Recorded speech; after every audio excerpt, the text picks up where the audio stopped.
So I started watching Witch Hat Atelier, and this was a wild experience for me. Now going into the show, I knew basically nothing about it, but I saw some images online and I was like, man, this looks beautiful. But regardless, I knew very little. I had seen some images of a few of the characters. I knew it had to do with witches, you know, it's in the name, so if I missed that, then obviously I would have some pretty big issues in life. To be fair, I still might. But regardless, I start up watching episode 1 and I'm watching this and I'm just smiling through it the entire time. And basically every single scene I was like, man, this is beautiful. Certainly they're not going to be able to top it. And then the next scene does. Like, look at some of these shots. These are magnificent. Okay, I get it. I'm probably overly glazing, but to be fair, it deserves it. Anyway, though, I'm watching the episode, I'm having such a good time. Also, I really enjoyed getting to know the main character, like Coco, who seems so endearing. Like, even getting to see how much joy she had about magic and just how much she wanted to be able to do it. I'm like, yeah, I want it for you too. Also, I liked her relationship with her mother, and then obviously, like, this witch comes along, Keyfree. Now, honestly, this was a character I was seeing all over the internet before I even started the show. So when he first popped up, I was like, okay, I recognize him. And clearly I knew going into it that he's a main character, and he likely was going to be the person that taught Coco magic. So I was definitely fascinated to see when he first met Coco because he was passing through and he ended up buying some stuff from Coco and her mother. I was curious, like, okay, is he going to be nice? Is he going to be friendly? Maybe he's going to be a little snobbish or cold with her, and then he's going to warm up as the series goes on. But no, even right from the start, he seemed rather nice and friendly with Coco. He even noticed some interesting things, like she had a very steady hand, which will definitely be important. Now, it was definitely interesting to see how Coco first became interested in magic, which was when she went to a festival and she got a magic picture book and also a wand, but the thing is she didn't know what to do with either of them. Now that book was definitely going to be a little problematic in a moment, and to be fair, when you see the person that sold it to her was wearing a mask, I'm like, I don't really know if I would trust this person. Like, you don't really need to be an Einstein to know, like, okay, this person looks a little shady. But honestly, while watching the scene, it was so adorable seeing her first get interested in magic, because when you see something like that and you see how joyful she is about magic, you just can't help but root for her in that moment. But yes, the person who sold her the magic book was definitely kind of interesting. I have so many questions about this series, and here's the thing, I'm not ruling out anything at this moment. Like, yeah, that person may seem shady, but I'm like, okay, what if there's more there? What if they're not as bad as I first thought? Or maybe they are, maybe they're not. I really don't know. Again, I'm just asking so many questions at this point. Like, even the witch Keyfree, I'm like, okay, he seems so nice, but then you also got to see other scenes where he was really intense, and I'm like, I don't really know what to think of this dude. Like, on the one hand, I'm still pretty sure he's mostly good, but I'm also like, I can't rule out the possibility he's not. All I'm saying is I have so many questions about this show. There are so many mysteries up in the air, but I am definitely invested in getting them answered. And while watching the first episode, my major question was, okay, how are we going to get from the point where Coco is living with her mother, she doesn't know magic, to presumably her going with Keyfree so she can learn magic? And the thing is, I definitely had a few ideas on how that would happen, but even I was not prepared for what actually happened. In fact, it nearly traumatized me. Okay, maybe that's a little strong, but you know what I mean. So yeah, it was definitely interesting to see her and Keyfree interact and just learning more about the world, because I was curious to learn how does the magic work in this particular world. And then we actually get to see it when Keyfree offers to repair something. So he's going to use magic, but then it's kind of interesting because he needs privacy to use magic. And I'm like, okay, why do you need privacy? Like, are you hiding something? Turns out he definitely was hiding something. So she spies on the room and she notices a secret, which is that magic is something that you draw. And it was certainly interesting that Keyfree wanted to hide that. Now we learn more later, but it was an interesting detail. So there were definitely a lot of mysteries in the air, like why is Keyfree being secretive about this? So then I was like, okay, where's the episode gonna go? Because Coco knows this secret now. Coco also has a picture book, and she also bought a wand from that mysterious person. And now she knows magic is something you draw, so she can do it herself. But even so, something I wasn't expecting is we see Keyfree leave, and I'm like, wait, he's leaving? Like, I thought going into the episode he was going to take Coco with him and teach her magic. And the thing is, I wasn't fully prepared for how the show was going to answer that. And then Coco's mother says something, and it was at this point where I'm like, oh,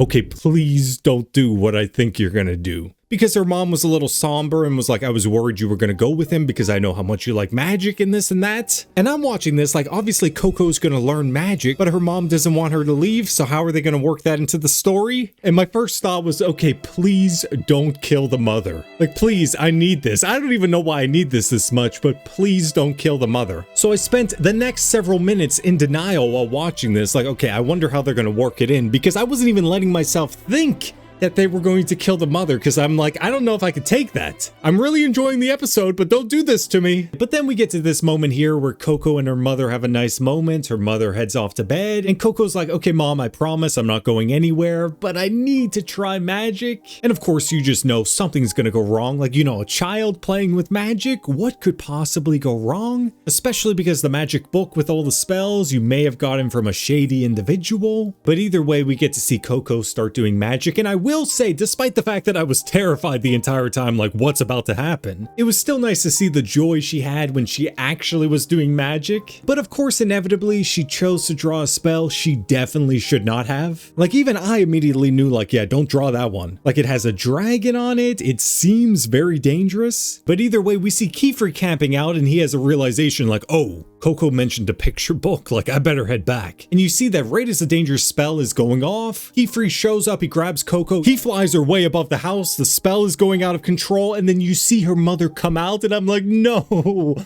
No. And I'm practically begging, like, please don't do this to me. Don't do this. And while watching it, I was basically dumbstruck because I was like, they did not just do this. Like, I was basically in full denial, like, did that actually just happen? Like, here's actually my reaction in the moment. Am I crazy? What about the mom?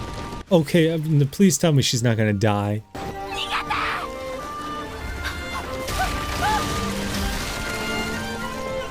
She didn't die. Did she just die? Again, I knew you shouldn't have trusted that witch. Did the mother really die? Yo, okay.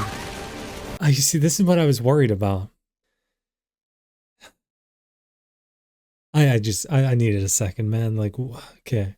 And so at this point, I was basically traumatized, like, I don't know if I can watch this show, man. Like, everything about it was stunning. Even this scene was so emotionally gripping. But the scene goes on, and thankfully I'm given some hope. Because the witch Kiefer, he was going to erase her memories because now Coco knows a secret. That all the witches know that all you need to be able to do magic is a special ink and a set of casting seals, and that's all you need. And that's a great secret that they guard because they don't want everyone doing magic. Because they don't want stuff like what Coco just did to happen. So he's like, okay, now that you know that, I've got to erase your memories. And it looks like he's about to, but then I'm like, okay, well, certainly he's not, because again, I barely knew anything going into the series, but I certainly knew that, okay, the main character would become a witch. And obviously I know the main character isn't getting their memories erased and forgetting about their mother. But then he's like, okay, no, she remembers the spells in the book. She can help me find these mysterious people who sold her the book. But thankfully for me, the show is like, okay, there's a chance if you learn magic and you get good enough that maybe you could reverse a spell that your mother is stuck in. And I'm like, okay, that's all I need. Like, this was me in the moment, basically coping.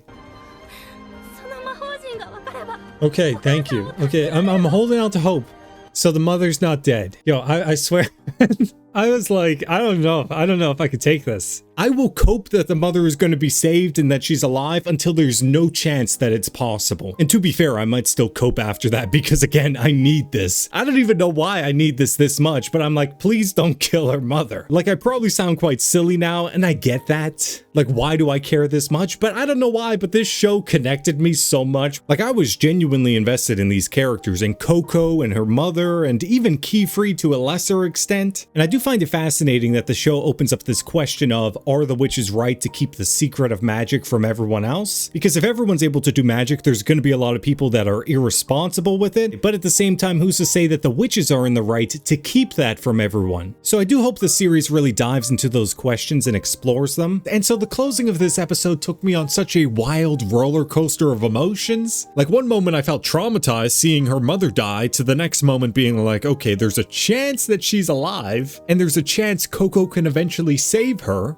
To then the final moment of the episode where Keyfree tells her like, okay, Coco, you're going to learn magic, you're going to become a witch. And my emotional state was all over the place, but I definitely enjoyed that final scene. So yeah, the first episode was incredible, but somehow the second episode also found a way to surprise me. Because the first episode definitely hooked me into the series, but the second episode further connected me with the series. Not to mention this episode also opened up so many more questions. Like even after these first couple of episodes, I'm like, I basically have to watch the entire series now because I need to get the answers to these questions I have. So yeah, the second episode definitely surprised me, and even right from the start, no time is wasted because we see Coco immediately wakes up in a carriage. She's on the way to Keyfree's atelier, and even at the start of the episode, I'm like, I need to take a moment. So if I feel that way, I can only imagine what Coco must be feeling. And so going into the episode, one of the things I was the most curious about is how is this episode going to treat Coco? How is she going to be after everything that just happened with her mother and, you know, the responsibility and the guilt she must be feeling? So it was certainly interesting to watch Coco, and I was thinking like, okay, a lot of stuff must be going through her mind. Like on the one hand, she would have a certain level of excitement for the prospect of learning magic. Because again, that was her dream. That was something she always wanted. But on the other hand, she would also have a great sense of guilt with what happened with her mother. And I was definitely curious to see how would Coco's view of magic be a little different. Because even several hours ago, she was so happy using magic, she was so joyful, but then she also got to see the dark side of magic and she was faced with massive consequences. So I was curious if a lot of her joy of magic would be zapped away. Maybe she would be more fearful of it, and I do like the way that the episode answers these questions. Also, when Coco first arrives at the atelier, there's an interesting visual we get, because when we see the state that she's in, it's a reminder that her entire life and everything she just knew completely changed overnight, because first of all, she doesn't even have any shoes, which of course is a reminder that her entire house got destroyed, and everything that she had, but even more so than that, we get to see a moment where she breaks down a little, because again, this is a girl that just lost her mother, and she feels partly responsible for it. And this moment here is such a stark reminder of just what she went through. And honestly, I just felt so bad for her in that moment. But something I was definitely curious about, which this moment answered a little bit, is how would Keyfree interact with Coco, especially after everything she had been through. But I will say throughout the episode, I like the way that Keyfree kind of comforted Coco. He was understanding, so it definitely endeared me to him. Again, I'm still not entirely sure what I think of him. I will watch more. I'm not just gonna assume he's 100% good until I see more. But even so, right when Coco arrives, it's cool to see some of the magic. Now you also get to see her feelings on magic are slightly different. Because even while holding this magical water, she's like, I'm afraid of touching magic I don't understand. Which honestly, I can't blame her for that. But this is where we get to meet some of Keyfree's other apprentices. And going in, I was definitely kind of curious, like, okay, how would they be with Coco? Now, I was hoping that they would be somewhat friendly with her because, again, she's in a very fragile state. Like, it might be kind of silly, but while watching the show, I felt strangely protective of her. And the first apprentice we meet is a very friendly pink-haired girl named Tetia. So that was definitely nice that the first new person Coco met was friendlier. Now the second apprentice she met was definitely more reserved. She was a blue-haired girl named Riche. Now she doesn't seem as openly friendly as Tetia, but at the same time she seems somewhat nice. She's certainly not mean. So the first two apprentices Coco meets are somewhat welcoming. Now we do get kind of an interesting moment where they get kind of freaked out because they realize Coco was the one who did some forbidden magic and that she's allowed to become an apprentice with her memories. Now the moment gets interrupted by Keyfree, but it was certainly an interesting one because it only makes me more interested in the magical society, getting to learn more of the rules and also who makes the decisions and why. But even so, Keyfree briefly tells Coco about the history of magic, and he basically tells her long ago everyone could do magic, because all you really need is to know the combinations of the patterns to draw. And so if you know that, and you also have the specially made ink, then anyone can do magic. That was of course something Coco figured out last episode. And I'm listening to this and I'm like, okay, I can imagine where this went, on how if there was a time where everyone was able to do magic, you would also get a lot of people creating horrific spells. And apparently that's what happened, and you had a collection of witches unify, and they made a pact to only entrust the secret of magic to certain disciples who would swear to protect magic. And now of course the world believes only a few people can wield magic. And I mentioned this before, but I think this sets up a fascinating question.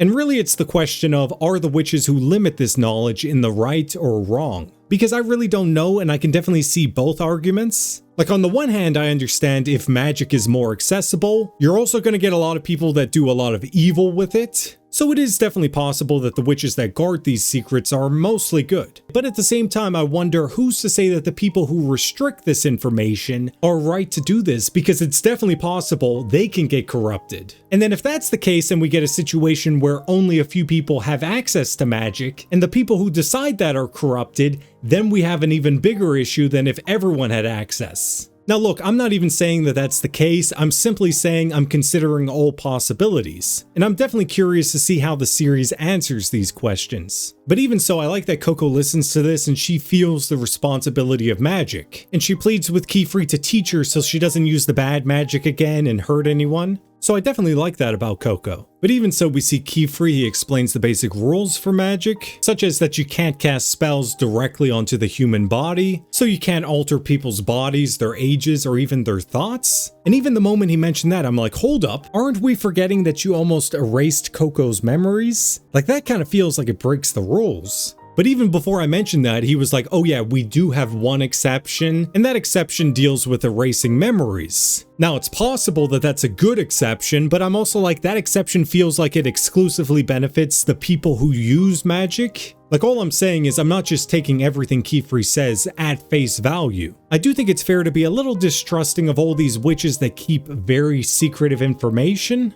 But Keyfree explains more about magic. He says most spells are cast on tools like carriages, lamps, windows, and different things like that. And it's really cool to see when he casts a spell on a window. And we get to an interesting moment where Keyfree shows Coco a fascinating tower through the window. Now, it's called the Tower of Tomes, which he says preserves all books related to magic. And something that's interesting is he says that all magical books are duplicated and stored there the moment they're written, so that obviously means that the magic picture book that Coco had, the one with the spell that petrified Coco's mother, that this tower would have a copy of that book, so I'm like, okay, we need to go there. And Coco has the same realization I do, and she's like, we need to go immediately. But of course, we get to see it's not that easy. We even get to see a monster guarding the tower. He tells her about a librarian's trial that they need to pass to get to the Tower of Tomes, and that only witches that overcome the trial are allowed to enter. So I really like this moment because it told you a tangible goal Coco would have if she wanted to save her mother one day. And that, of course, is that she needs to become strong enough to overcome the trial, so she has a chance of getting to that book and getting her mother out.